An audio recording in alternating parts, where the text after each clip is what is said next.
Hello, students. We are checking out Chapter 6, Section 3, Homework. Actually, I'm not sure. The email said 8A, and there's both 8A for the homework and for the MCs. So I do not know which one it is. So I'm going to go ahead and just do both. And so let me throw in a little white space here for this one. Again, the goal of 8A is compute mentally, find the exact value. And if you are computing mentally, kind of thinking, well, how would I think about this, Scott? What would I be thinking about? So again, just picture, if you had something like 3 times 8, you should be okay with that, right?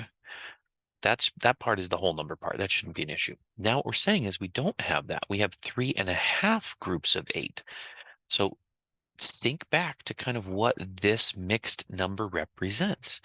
So you would have 3 groups of 8, which we already did, and then you have a bonus half of a group of 8.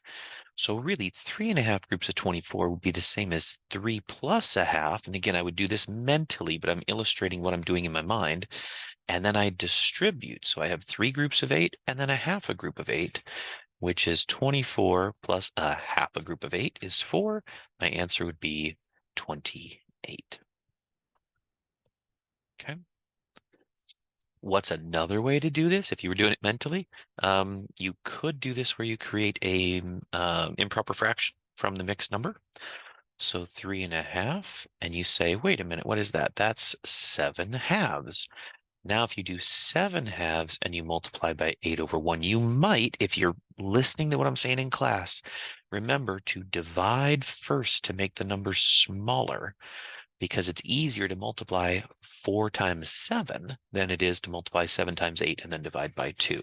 And you'll also get 28. So those will match. A couple different ways to do it if you're going to do this mentally. And again, totally up to you. You have a lot of choices here. All right. So that is 8A with mental computation. And let's jump down to 8A in the MC. Let's take a look here. Jim is not sure when to use multiplication by fraction, when to use division. He has the following list of problems. How would you help him solve these problems in a way that would enable him to solve similar problems? 3/4 of a package of sugar fills half of a cup. How many cups are in one full package?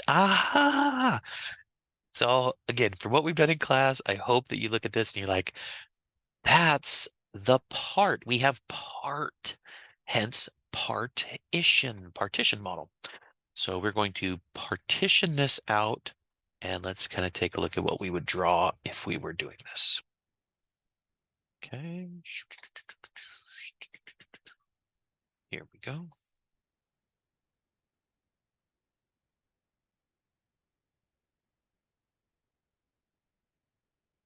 Okay. And here we go. So what do I have? So 3/4 of a package fills half of a cup. How many cups are in one full package? So I want one full package. I have 3/4 of a package. So I would draw this one and say, I want one full package. And okay, but now notice I don't have one whole package. I only have 3/4. So I'm going to break this up and say I have 3/4. And then what fills those 3/4, which is this chunk, is half a cup. So the question is, how much is in one package? So I need to know how much is in 4 little boxes, and I have 3 little boxes. So typically, if you're working with students, a good approach is to say, well, if I can take this amount and find out how much is in one box, then multiply by 4. Because if I knew how much was in one box, I would just multiply by 4. So I need to find out how much is in one box. I know how much I have is in 3 boxes. So what I do is I take the 1/2 and I take 1/3 of it. Okay. Now, if you're kind of thinking this through, this is the amount in 3 of the boxes. Okay. If you want to think of each box is a quarter of a package. So that's the amount in 3/4 of a package. Now, when I take 1/3 of that, I end up with 1/6, which is what?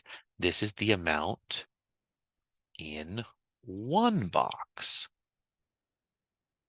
Yep. So now I know there's 1/6 of a cup is in one box, and it takes 4 of the little boxes to make a whole package. So 1/6 times 4. And again, if I want to write this as 4/1, I usually simplify first. Some of you might multiply and then simplify, but again, in terms of what you're doing, it's basically the same. So 4/6, which is 2/3. So 2/3 cups in one package. Yay. There you go. Partition model. Okay.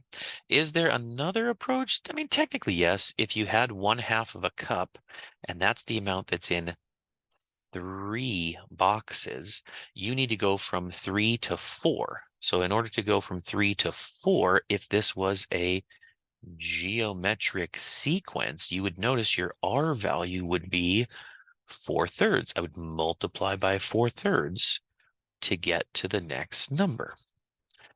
And so in order to get from 3 to 4, you would take 1/2 and you'd say, oh, I'm going to multiply by 4/3 because I need to scale this up to get one whole package. And again, you're going to end up with the exact same value. Okay.